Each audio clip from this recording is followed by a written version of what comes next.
పశ్చిమ గోదావరి జిల్లా ఉండిలో వీబీజీ రామ్జీ పథకాన్ని డిప్యూటీ స్పీకర్ ఉండి ఎమ్మెల్యే కనుమూరి రఘురామకృష్ణరాజు ప్రారంభించారు. గ్రామీణాభివృద్ధికి ఈ పథకం దోహదపడుతుందని ఆయన పేర్కొన్నారు. అనంతరం మొక్కలు నాటి పచ్చదనాన్ని పెంపొందించాల్సిన అవసరాన్ని వివరించారు.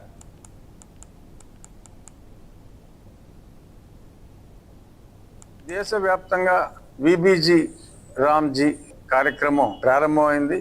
మన ఆంధ్రప్రదేశ్లో తిరుపతి, అన్నమయ్య జిల్లాల్లో నిన్న గౌరవ ముఖ్యమంత్రి గారు, గౌరవ పంచాయతీరాజ్ మంత్రి, ఉప ముఖ్యమంత్రి గారు, సెంట్రల్ మినిస్టర్, ఈ గ్రామీణాభివృద్ధి శాఖ మంత్రి గారు వారి నేతృత్వంలో ఈ కార్యక్రమాన్ని ప్రారంభించడం జరిగింది.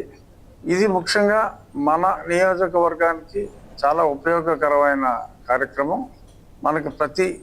మనకు ఆల్మోస్ట్ అన్ని గ్రామాలే, ఒక ఆకివీడు మున్సిపాలిటీ తప్ప అన్ని గ్రామాల్లోనూ మనకి మంచినీటి చెరువులు ఉన్నాయి. ఆ చెరువులన్నింటినీ కూడా మనం చుట్టూ గతంలో మనం అనుకున్నాం వాకింగ్ ట్రాక్ వేసి సిట్టింగ్కి అన్నిటికి ప్రతిరోజు ఉదయం సాయంత్రం లైటింగ్ కూడా పెట్టి ప్రజలందరికీ ఉపయోగపడేలాగా చేయాలి అని. ఇప్పుడు ఈ కార్యక్రమంలో ఇటువంటివన్నీ కూడా మనం చేసుకుంటానికి ఒక చక్కటి అవకాశం వచ్చింది. గతంలో 100 రోజులుగా ఉన్న ఈ పని దినాల్ని 125 రోజులు చేయటం, అలాగే మన గ్రామీణాభివృద్ధికి ఎంతగానో ఉపయోగపడే ఓ పక్క చెరువులు పరిశుభ్రంగా ఉండటానికి, అలాగే గ్రామీణ వాతావరణం